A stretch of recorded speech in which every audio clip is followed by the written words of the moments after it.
Alright, so the numbers are in for the month of May and they are showing a modest increase in activity and sales in the market for all Greater Vancouver. Let's take a closer look. So in terms of sales, as we're noticing, from April to May on a monthly basis, we experienced a significant increase in sales of 44%.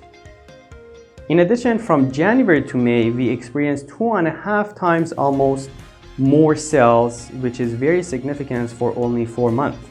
In terms of active listings, however, we didn't experience a huge increase in the number of available listings in the market on a monthly basis, with over 2.3% increase from April to May.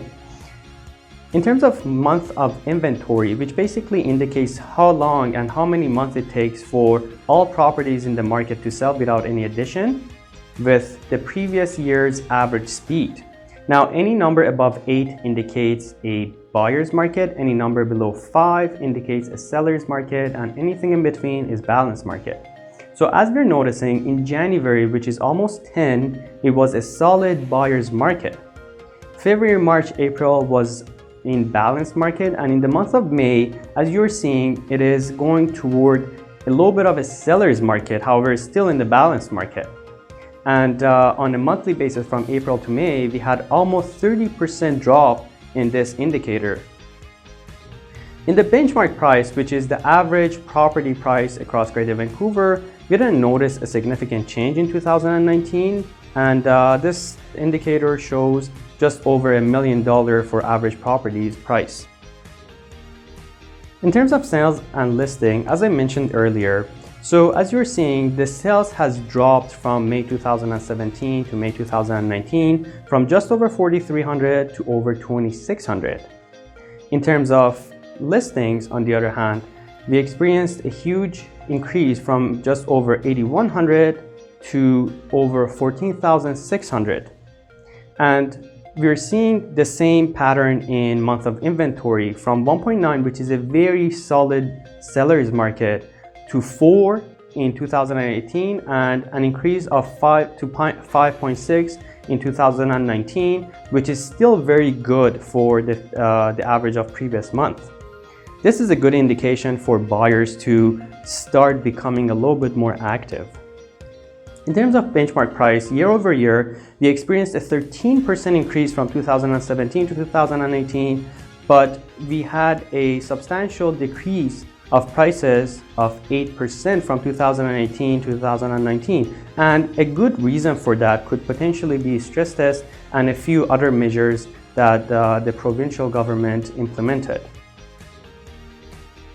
For the month of inventory, as we're seeing, as I mentioned earlier, in 2018, which is the yellow/orange line, we experienced an increase in the number of listings that remain on the market and don't get sold from 4 to almost 10 from January to December 2018.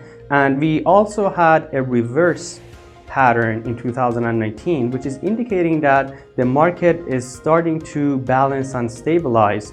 And right now in the month of May, we are getting very close to almost mid-year last year of almost 5.5, closer to 5.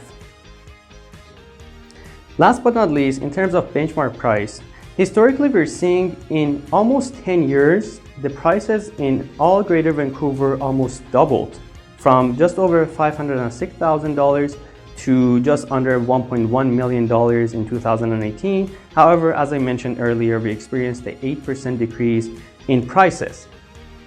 So just to summarize, if you're a buyer and you're still on the fence and wondering when is a good time to become more active and seriously look at the market, I highly suggest to talk to your local and trusted realtor now, because the market is showing stabilizing indicators and it would be a good time to purchase your dream property at a bargain price.